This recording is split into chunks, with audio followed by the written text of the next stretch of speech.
وقل رب أدخلني مدخل صدق وأخرجني مخرج صدق واجعل لي من لدنك سلطانا نصيرا.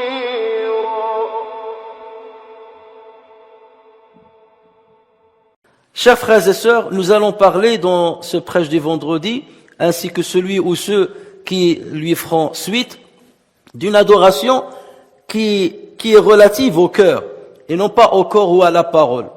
Une adoration très importante, une adoration qui représente la pierre angulaire de la religiosité de tout musulman et musulmane qui se respecte. Il s'agit de taqwa. Généralement, on traduit taqwa par la piété, même si ce terme-là n'englobe pas tous les sens du mot en arabe, puisqu'il s'agit d'un mot qui est polysémique et qui a énormément de sens, comme on va le voir.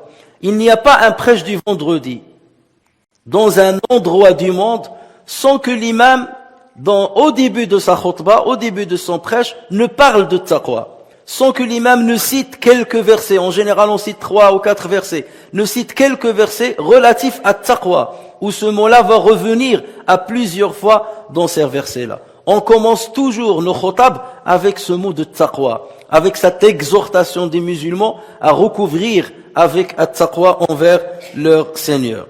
Et d'ailleurs, lorsqu'on lit le Coran, on va voir qu'il y a énormément d'endroits où Allah Azza wa Jal aborde le sujet de taqwa et tout ce qui tourne autour. Il y a pas moins de 250 fois où le terme at-taqwa et ce qui va avec ont été cités dans les versets coraniques. 182 fois, Allah Azza wa Jal aborde ce terme-là sous forme d'un verbe, comme lorsqu'Allah Azza wa Jal dit « Fattaqun nara allati waquduha an-nasu wal-hijara » Parez-vous, la traduction, une traduction qu'on peut donner à ce terme-là, parez-vous donc contre le feu qu'alimenteront les hommes et les pierres. Et dans 76 fois, le Coran aborde ce terme-là avec un vocable nominatif, avec un nom. Comme lorsqu'Allah Azza wa Jal dit « فَإِنَّ خَيْرَ الزَّادِ التَّقْوَى » Certes, la meilleure provision est la piété. Et si Allah Azza wa Jal a voulu que ce terme-là soit abordé autant de fois, 250 fois, autant de fois dans le Coran, c'est 258 fois plus exactement, 258 fois dans le Coran, c'est pour attirer notre attention sur son importance et pour nous pousser à acquérir ce taqwa-là qu'Allah Azza wa Jal demande de nous, à s'imprégner du sens de ce terme-là dans notre comportement et dans notre pratique religieuse. Lorsque tu t'adresses à un musulman, tu l'exhortes et tu lui dis accomplis la prière, jeûne quelques jours dans l'année ou dans la semaine. Lorsque tu lui dis acquitte-toi de la zakat, accomplis le pèlerinage, accomplis le umrah, lis le Coran, visite les malades. Lorsque tu lui donnes ces injonctions, il comprend ce que tu lui demandes de faire et il peut appliquer immédiatement ce que tu l'exhortes à faire. Accomplis la prière, il peut tout de suite accomplir la prière. Donne zakat, il peut donner tout de suite la zakat. Aide les pauvres, il va tout de suite aller aider les pauvres. Mais lorsque tu dis à un musulman, ittaqillah, comme Allah Azza wa Jal l'a dit au prophète sallallahu alayhi wa sallam dans le Coran, ittaqillah. Là, il peut pas dire ittaqillah, donc il va adopter une posture physique qui montre qu'il a craint Allah Azza wa Jal ou qu'il a manifesté at-taqwa. Lorsque tu dis ittaqillah, c'est un concept. Et à partir de là, le musulman va commencer à vaquer avec sa réflexion pour comprendre qu'est-ce que tu lui demandes de faire. Ittaqillah. Ça reste un terme très vague. Mais c'est un terme qui regroupe beaucoup de choses. Pourquoi? Parce qu'il s'adresse au cœur. Il ne s'adresse pas aux membres du corps. Il ne s'adresse pas à la parole. La pratique religieuse corporelle ou bien verbale n'est qu'une manifestation de taqwa qui réside dans le cœur.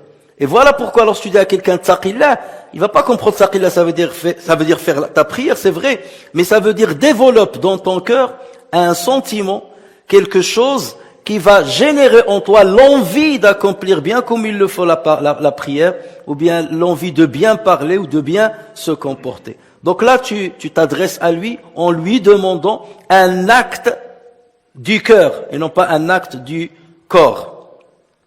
Et lorsque d'ailleurs le prophète sallallahu alayhi wa sallam, à juste titre, une fois, lorsqu'il était en train d'exhorter les musulmans, dans le cours de ses paroles, de son exhortation, il leur a dit At-taqwa haouna. Il a fait référence à son cœur par 3 fois. At-taqwa haouna. La taqwa se trouve ici. La taqwa se trouve ici. La taqwa se trouve ici. Autrement dit, la taqwa, ce n'est pas dans ton apparence physique, dans les vêtements que tu portes, dans la barbe que tu portes, c'est pas ici taqwa. Ça, ce ne sont que des manifestations de ce qui est censé être at-taqwa. Tu peux avoir ces manifestations et ces apparences alors que ton cœur est démuni complètement de taqwa. Tu peux parler bien aux autres, t'habiller bien comme il le faut, respecter le vestimentaire islamique, mais ton corps est démuni de taqwa. Et c'est pour ça que le prophète sallallahu alayhi wa sallam dit at-taqwa hahuna. Intéressez-vous à votre cœur. Développez dans votre cœur certaines normes et certains concepts qui vont vous permettre d'être des bons musulmans et qui vont vous permettre d'être des bons pratiquants. Et comme nous avons toujours pris l'habitude, on va prendre ce terme-là, ou ce concept-là religieux, et on va essayer de le cerner à travers tous les angles desquels on doit le regarder et l'observer. Chers frères et sœurs, la première chose par laquelle on doit commencer pour comprendre ce qu'est at-taqwa, et comprendre le concept de taqwa, c'est de comprendre sa signification littéraire, sa signification étymologique, et sa signification au niveau de la définition que l'islam lui a donnée. Comment l'islam a fait de ce mot-là le sien, et comment il l'a utilisé dans les ordres qu'Allah Azza wa Jal a donnés à ses serviteurs. Au niveau étymologique, taqwa vient de la racine ta, ou le qaf et l'alif. Ta, ou le waw, ou le qaf, ou l'alif al-maqsoura. Et qui signifie repousser une chose d'une chose en utilisant une chose. Donc il y a 3 dimensions. Repousser une chose d'une chose en utilisant une chose. C'est ça la signification étymologique de ce terme et de tout ce qui tourne autour. L'exemple qu'on peut prendre ici, c'est ce qu'a dit le prophète sallallahu alayhi wa sallam, ittaqun nara walaw bi shiqqi tamra. Préservez-vous de l'enfer, ne serait-ce qu'avec la moitié d'une date. Donc vous avez 3 dimensions ici. Il y a vous, préservez-vous, de l'enfer, il y a l'enfer, et il y a l'aumône, ne serait-ce que donner la moitié d'une date. Ça veut dire, avec la moitié d'une date que vous donnez en aumône, vous êtes en train de mettre un rempart entre vous et l'enfer. Vous vous préservez de l'enfer en donnant une aumône aussi minime soit-elle. Donc ça, c'est la signification littéraire, étymologique. Quant à la terminologie religieuse, les savants ont divergé quant au sens de at-taqwa, parce que c'est un terme qui est polysémique. Et selon son utilisation, ou le contexte de son utilisation, qu'il s'agisse du Coran ou de la parole du prophète sallallahu alayhi wa sallam, il va avoir un sens bien particulier. L'imam al-Jurjani, qui est une référence en la matière, dit at-taqwa fi ta'a. Lorsqu'on parle de taqwa dans le domaine de l'obéissance, ça veut dire l'ikhlas, ça veut dire la sincérité envers Allah Azza wa Jal. En revanche, lorsqu'on parle du concept de taqwa dans la désobéissance, cela veut dire le délaissement et la prudence. Et taqo, ça veut dire délaisser. Soyez prudents lorsqu'on parle de ce qui est interdit. Et lorsqu'on parle de ce qui doit accomplir, ce qui est obligatoire, dans ce cas, ça veut dire l'ikhlas. Tu fais la chose pour Allah Azza wa Jal. Une autre définition qui a été donnée à taqwa, c'est mettre entre le concerné, en l'occurrence toi, mettre entre le concerné et Dieu une protection qui le protège de tout ce qui suscite sa colère et sa malédiction. Tu dis toujours, tu es vigilant, est-ce que ce que je vais faire, ce que je vais dire, ce dont je vais m'engager, est-ce que ceci attire la colère de Dieu, la malédiction de Dieu, ou est-ce qu'il attire l'inverse? Et c'est à partir de là que tu parles de at-taqwa. Il y a aussi une autre définition dans laquelle on a dit at-taqwa, avoir taqwa envers Allah Azza wa Jal, c'est que Dieu soit l'objet de l'obéissance et non de la résistance. Tu résistes pas à l'ordre de Dieu. Que Dieu soit l'objet de l'obéissance et non de la résistance. L'objet de rappel et non de l'oubli. L'objet de la reconnaissance et non de l'ingratitude. Ces 3 choses. Et vous voyez que ces choses-là ont notamment un rapport avec le cœur et non pas avec forcément le corps. Lorsque tu parles de l'obéissance de Dieu, là, il y a une obéissance bien entendu avec le corps. Lorsque tu pries, lorsque tu jeûnes, là, on est avec le corps. Mais lorsqu'il parle, on parle de la dimension du rappel. Tu te rappelles de Dieu, tu l'oublies pas. Là, on est dans une autre dimension que celle qui est corporelle.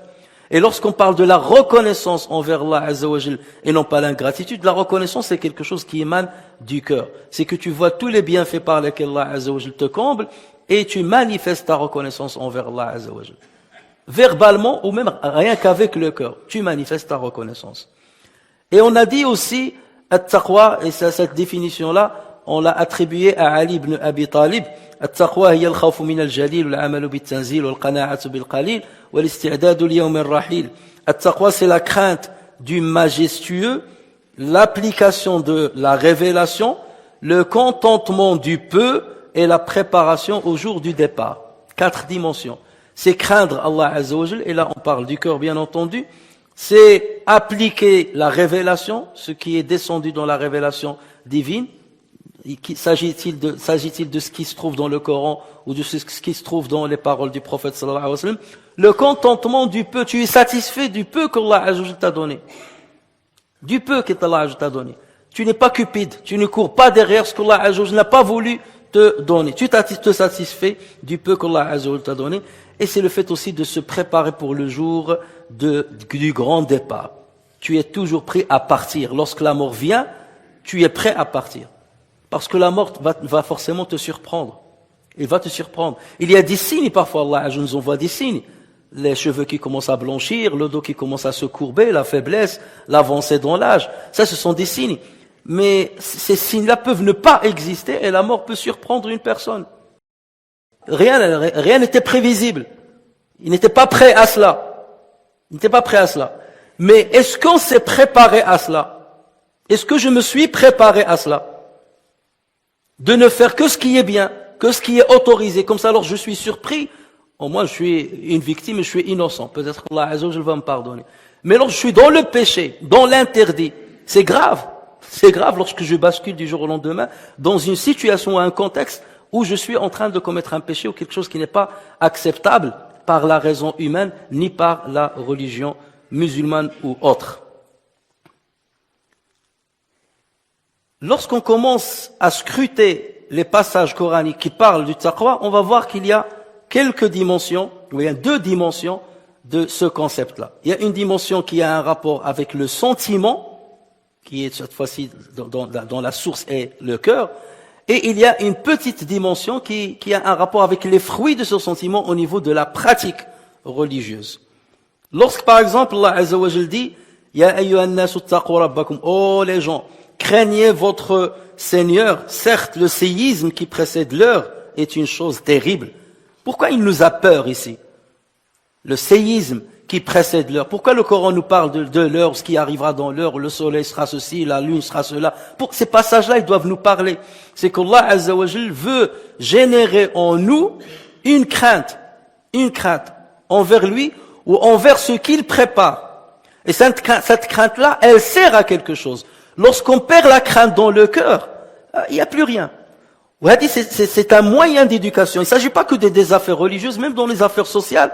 Avoir une crainte de quelque chose, de certaines normes, est nécessaire pour être régulier et être droit et équilibré dans nos attitudes.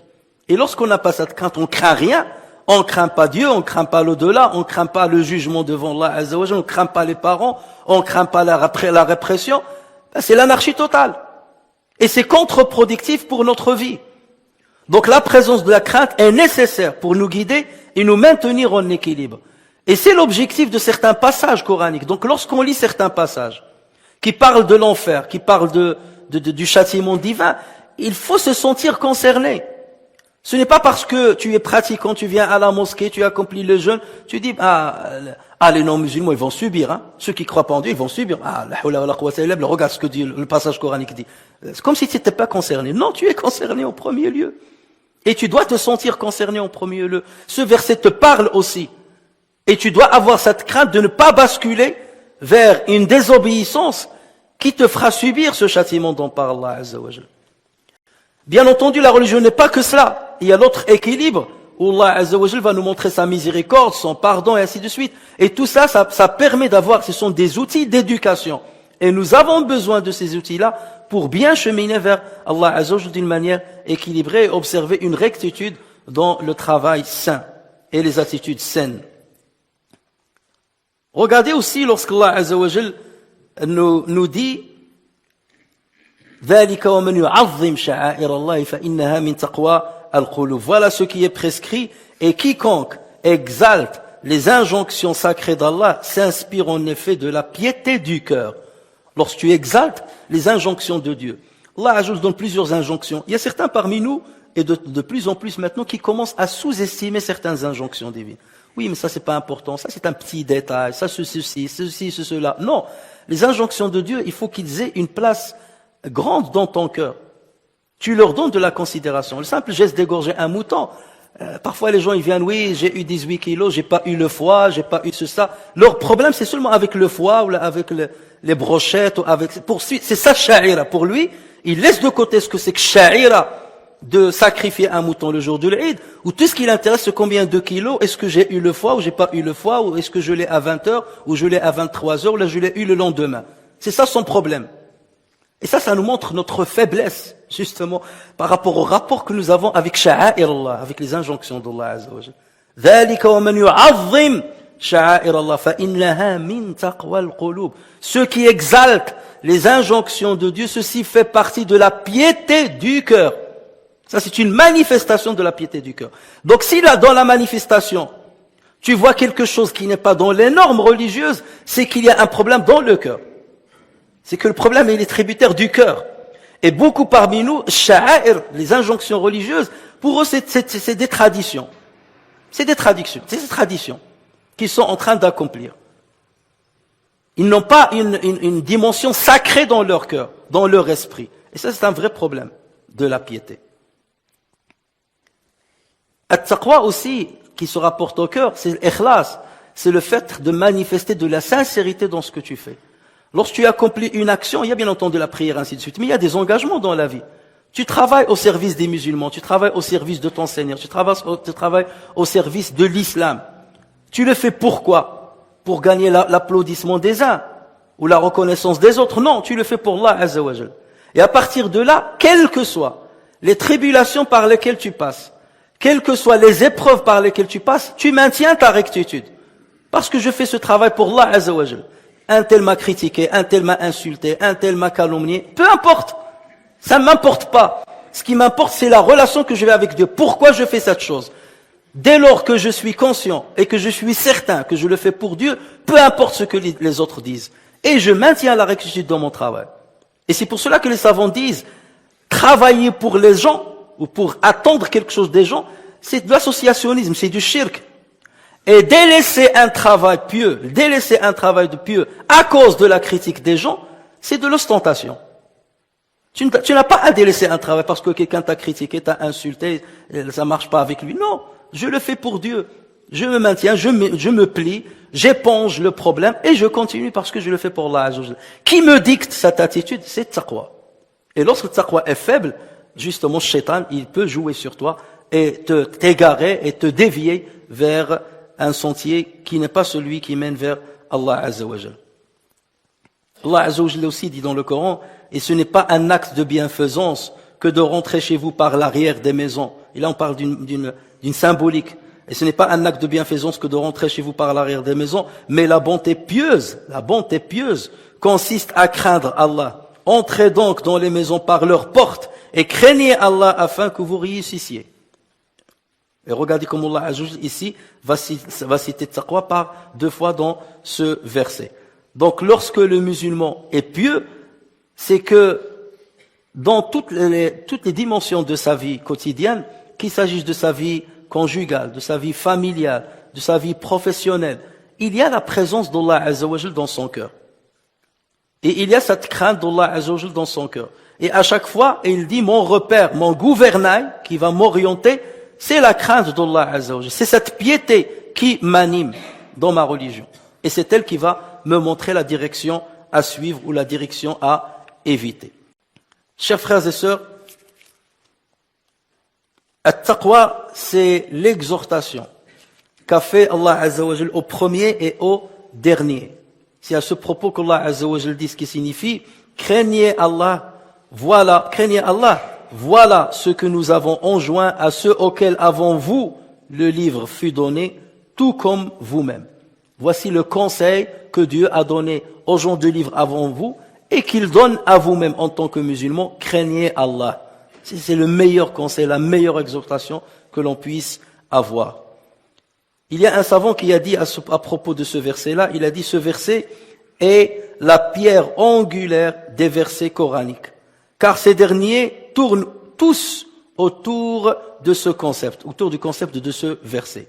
Il n'y a pas un bien immédiat ou futur, apparent ou caché, sans que la piété ne soit le chemin qui mène vers lui et le moyen qui permet d'y parvenir. Et il n'y a pas un mal immédiat et apparent ou futur et caché, sans que la piété ne soit un rempart infranchissable qui protège de ses dégâts et qui protège de ses conséquences néfastes. C'est la piété qui protège les musulmans de tous les maux et c'est la piété qui permet aux musulmans d'accéder à tous les biens. Et d'ailleurs, le prophète sallallahu alayhi wa sallam n'a pas manqué d'exhorter les musulmans d'être pieux, d'acquérir la piété, d'acquérir le taqwa, et ce fut partie des derniers conseils que le prophète sallallahu alayhi wa sallam a prodigués aux musulmans. Dans le Sunan de Darimi et d'autres, Sayyidina al-Irbad ibn Sariya, un compagnon du prophète sallallahu alayhi wa sallam, a dit, le prophète sallallahu alayhi wa sallam nous a dirigé un jour dans la prière de Subh, a dirigé la prière de Subh. Puis il nous a fait une exhortation éloquente qui a fait pleurer les yeux et qui a fait frémir les cœurs. C'était une exhortation exceptionnelle qui a fait pleurer les yeux et frémir les cœurs. Un homme a dit, Ya Rasulallah, certes, ceci est l'exhortation de celui qui fait ses adieux. Cette exhortation montre que tu nous fais des adieux, tu vas partir. Et que nous recommandes-tu au messager d'Allah? Qu'est-ce que tu nous recommandes? Parce que peut-être que tu vas partir. Donne-nous la meilleure recommandation que tu puisses nous donner. Et le prophète sallallahu alayhi wa sallam leur a dit, je vous recommande la taqwa d'Allah. Je vous demande la taqwa d'Allah. Et d'écouter et obéir même un esclave abyssin. Ça veut dire lorsque vous avez un gouverneur qui est pieux, qui est juste et qui fait ce qui agrée à Allah Azza wa Jalla, obéissez-le même si c'est un esclave qui vient de l'Abyssinie. Et d'ailleurs, lorsqu'on voit parmi les invocations que le prophète sallallahu alayhi wa sallam faisait à lui-même, le prophète sallallahu alayhi wa sallam disait ceci, Allahumma ati nafsi taqwaha wa zakkiha, anta khayru man zakkaha, anta waliyuha wa mawlaha, dans un ensemble d'invocations rapportées par l'imam Muslim. Oh Allah, accorde mon âme sa piété, sa taqwa, accorde mon âme sa piété et purifie-la, car tu es le meilleur qui puisse la purifier, tu es son allié et son maître. Donc il a demandé deux choses, at-taqwa et la purification de l'âme.